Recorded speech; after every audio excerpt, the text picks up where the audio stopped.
wadankii aan anaga tax ka dhiibna waaye waa wadankii gabar idinka dhalatayne ee Congress ka fadhiso intii aniga aan Congress joogo wadanka Soomaaliya biyaheeda dad kaleeta iyo badeeda dad kale ma qaadanayaan. Welcome to the Reasons to Reason podcast. I'm your host and captain, Sal Galati. This is the show that's going to talk about all the things we're not supposed to, God, religion, and politics. So strap in, prepare to get offended, and maybe, just maybe, our nation can learn how to reason again. Well, I'm back. It's been a while, I know. I went from vacation to just been very busy, and I appreciate people reaching out, asking when the next show is going to happen. Got so many ideas. It's not a matter of ideas, just a matter of time. Today I'm going to just kind of combine a few things that I've been seeing and get a common thread like I always try to do.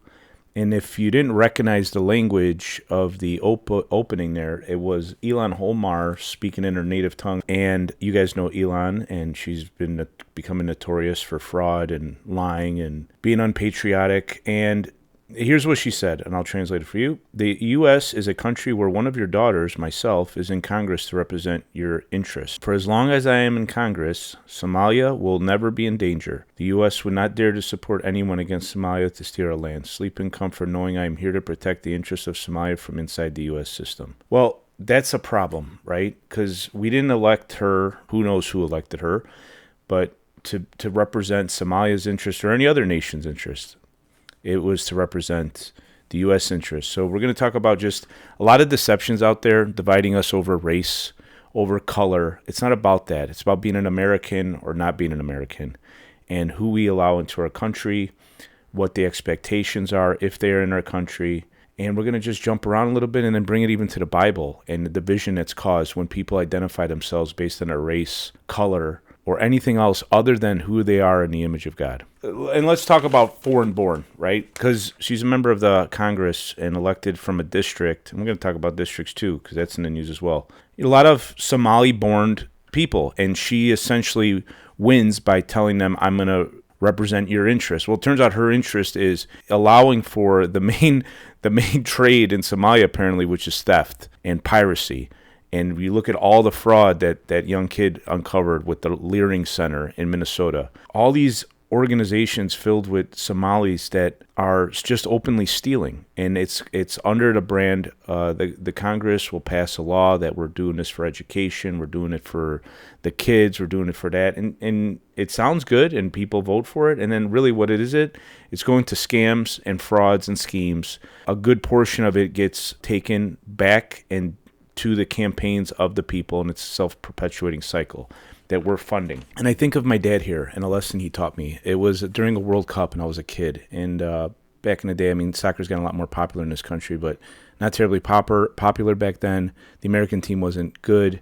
Actually, funny enough, now the Italian team's the one that can't get into the World Cup.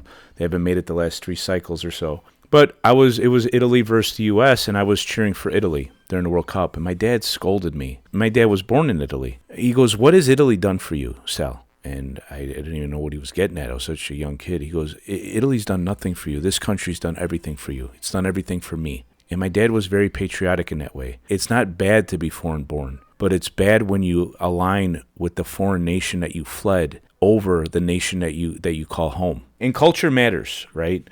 So whatever you want to say about America's culture, and we have a history of various things, good and bad. But overall, if you think, the culture is one of working hard, elevating yourself from poverty to being anyone you want to be, that there's opportunity to do that. And if you talk to people from other countries, they know that. I was talking to a guy in a cab just yesterday, Libyan citizen, married an American. He's here. He was trained to be a doctor. He's trying to do the exams here.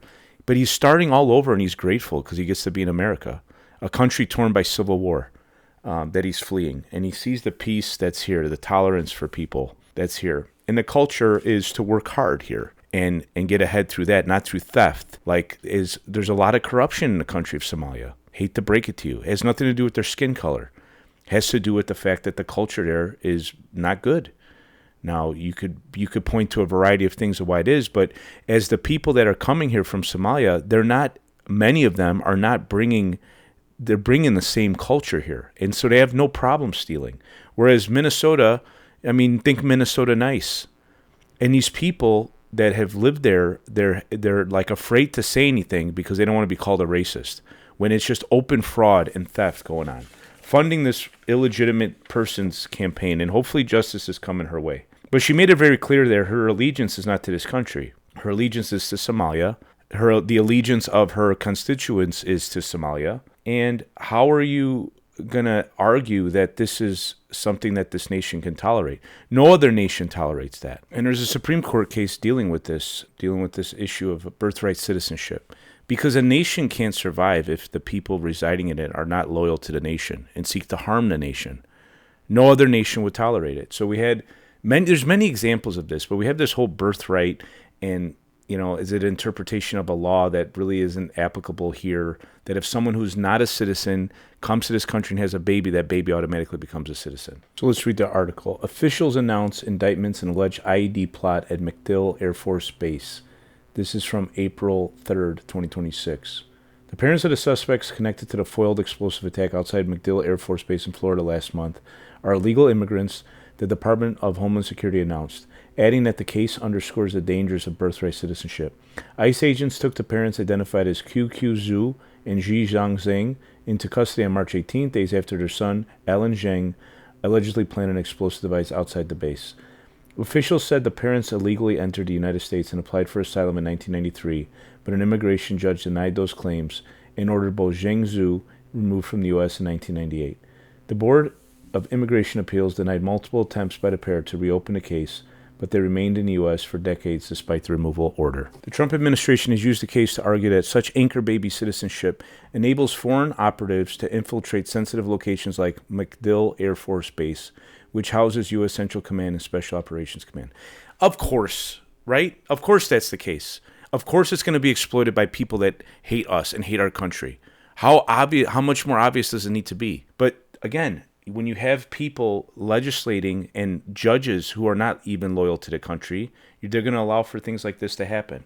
And to further prove this has nothing to do about race, and we're going to go to the gerrymandering that has been going on in certain states, and another Supreme Court decision that pretty much made it unconstitutional, so how some of these districts have been drawn based on race. They draw the districts based on race. It's not about race, and it's not even about race when you actually look at the results of elections. So this is from Todd Starnes, who's a newsman, his Twitter. I'm very happy to explain this to the national media, but here's everything you need to know about the lies being spewed about racist Republicans in Tennessee, and specifically Memphis. Dems claim the GOP has taken away the black district. That's not true. In 2006, black voters first chose white man Steve Cohen over a black man in Democrat primary. In 2008, black voters chose Cohen over a black woman in the primary. 2010, they chose Cohen over Willie Harrington in the Democrat primary. In 2012, black voters chose Cohen over a black woman in Democrat primary. 2014, black voters chose Cohen over a black man in Democrat primary. 2018, black voters chose Cohen over a black woman in the Democrat primary. 2020, black voters chose Cohen over a black man in a Democrat primary. 2022, black voters chose Cohen over a black woman. 2024, black voters chose Cohen over a black man in a Democrat primary. Meanwhile, during the same time frame, predominantly white voters, Republicans, nominated a black woman to be their nominee against Cohen 6 times. So, look, it's not about race. It's about race when it works out that they can make it about race. It's about power. It's about power, and they draw in these districts in a manner which solidifies their power. Many states, you look at California, Illinois. I did an episode on when there was all this the Texas people were fleeing to Illinois to be protected, and I called it the pot calling the kettle black, right? They're saying Texas, who's had a population shift and change, and the maps need to be redrawn. Illinois saying that they are gerrymandering their maps. Look at Illinois' maps. In Illinois, Massachusetts, California, you have the same thing where it's maybe a 60-40, maybe even not that much, a Democrat vote to Republican, but the districts don't represent that at all. California doesn't have many, just a couple. I mean, there's a lot of people in California. There's a lot of people in California. There's more Republicans in California than there are in Texas. I think Massachusetts doesn't have any congressional seats for Republicans. How could the map be drawn that way? How is that democracy? How is that representative government? So it's all a fraud. It's all a lie. It's just politics and power. It's not racist. It's racist to draw maps based on skin color. And I've made this example before, to belittle people to their race and say, well, he's black, so I know all this about him. I know what his issues are. I know what his concerns are. That's a lie. It's very different if you're black in a rural area, suburban area, urban area. Okay? The issues are different. The needs are different. Black is not a community. Gay is not a community. Straight is not a community. White is not a community. The communities are based on proximity of where you live, no matter the color, no matter the race, no matter the creed. That's what the country was built upon, and the progress that we made, the true progress that we made. This is retrograde nonsense. We're going back to nonsense. As these Democrat-run states are claiming that the Republican states are gerrymandering their maps and the pot's calling the kettle black. We had a ballot initiative in the state of Virginia that passed, which would have made the maps horrendously biased and not representative of the population.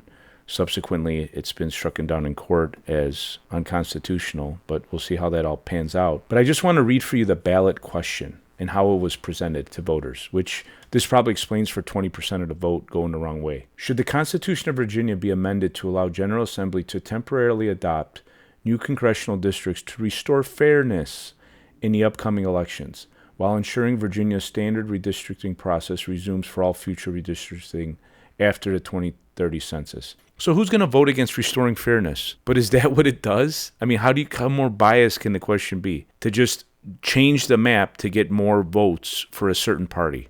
That's fairness. So that's the kind of nonsense. And, it's difficult when you have people that are uninformed going in to vote. They may not want that change, but they certainly want fairness. And, the authors of it know they're deceivers, they're deceptive. And they're manipulating people for their own gains, for their own power. Not about race, not about any of these things. It's about power. They don't care. And I hate to say it, if you disagree with me politically, pretty soon they don't even have to pretend to care what you think. They don't. If they're going to win elections no matter what, they're just going to do whatever helps them out. They're going to commit fraud and line their pockets. Meanwhile, everything's going to get more expensive. You don't think fraud makes your groceries more expensive? You don't think fraud it makes all your cost of living more expensive? You don't think fraud adds to the inflation, adds to the cost of healthcare, all the Medicaid and Medicare fraud? You don't think that adds to the cost of healthcare? They got the people agitated. They just got them focused on the wrong people. So let's go to groups that agitate. The SPLC. You heard about them, Southern Poverty Law Center. I was wise to them a decade ago of what they were, because you just saw how they operated. Now, they probably, I would imagine, started off with a noble cause and did a lot of great work. I have no reason to believe that was not the case. They came up during the Civil Rights Movement, and it was they were there to litigate on behalf of people that were treated poorly in this country. Fair enough. But like all things that start off good, we talked about like how the mafia even had noble intentions when they started, or the FDA and the CDC and all these groups. But once the money corrupts it, they're no longer seeking good. They're seeking their own self-interest. Now, you have a group where I'd argue until Obama came, racism in this country and all those ugly things, they were really quelled down. For the few people that harbored those views, they were frowned upon in society. They were outcasted. They were marginalized, okay? And guess what? If that stops, the SPLC is out of business. They need hatred between the races for them to exist. So what does it come out that they were doing? They were giving money to extremist groups to fund them or get them to do things so they could say, see, we have a problem here, give us money. They were seemingly behind the Charlottesville big fiasco that happened where they took Trump's word out of context that he was saying white supremacists are good people, which he never said. But another thing they did is they labeled Turning Point USA a hate group in the likes of KKK, okay? And Charlie Kirk was alive when they did that, and he called it out, and subsequently Charlie was killed by a maniac who bought their lies and nonsense, okay? But the SPLC is trying to say, oh, well, we were trying to do good by, funding this, and they could rationalize it all they want. I want to ask them a question, though. Did you give any money to Charlie Kirk and Turning Point? You didn't, because they weren't a hate group. They're actually a very effective organization in getting the truth out. And that reveals all your lies and all your nonsense. And see, what they prey upon is people's insecurity, right? That if I say something bad about Ilan Omar, I'm racist, because she's like, no, she's a crook, she's a liar, she's deceptive, she's disloyal to the country. I don't even care what color she is. I don't even know what color she is. She's those things. I don't identify her with her color. I identify her with her fruits, what is she known for? And they do the same scam. I noticed recently, you guys notice how they shifted Autism Awareness Month to Autism Acceptance Month? You guys find that curious? Look into that. That's how they deceive you. So when it was Autism Awareness Month, it was about bringing awareness so we could bring funding and research and understanding to what's causing this autism. Well, now that we're getting to the bottom of it and we're starting to see probably what's behind it, now if you ask too many questions, now you're being disrespectful to the children with autism and their families. No, I'm not. I want to get to the bottom of it. We should get rid of it. We shouldn't just accept that so many of our kids are sick. We should help them out. For the ones that are stuck with this, we help them out. We help them out to the best of our ability. But that doesn't mean we don't get to the bottom of what's causing this and stop it. And if I want to stop kids from having autism, that means I'm unaccepting of them. You see how they pervert, they twist, and they lie? So now it's Autism Acceptance Month. Like, hey, a guy over there asking questions, stop it because it's offensive. And we got it going over here. We got a little business. It's a nice business, too. A lot of funding, a lot of money funneling through places. I'm sure many people doing a lot of good work, and I'm sure a lot of people are stealing it because that's what I see going around all over the country. And now we're going to land the plane and bring the Bible into this conversation. But when it comes to the Bibles and what it has to say on these divisions, in the end, all God is interested in is those who trust in him, put their faith in him, and those who don't. It doesn't matter at all to him, your race and creed. And now, obviously, there is the Jew, there is the people of Israel that are his chosen people, but they were chosen to do something, and they were chosen for the Messiah to come from them, which he did, and they were chosen to preserve the word of God, which they did. Now, they weren't chosen because they were better. They were just chosen. Someone had to be chosen. And in the early church, there was a division among the Gentiles, the non-Jews who believed in Jesus, and the Jews that believed in Jesus. Hierarchy. You see division between the Hellenistic Jews, so the Jews that were in the diaspora and picked up different culture and language, and the Jews that reside in Jerusalem and continue to speak Hebrew.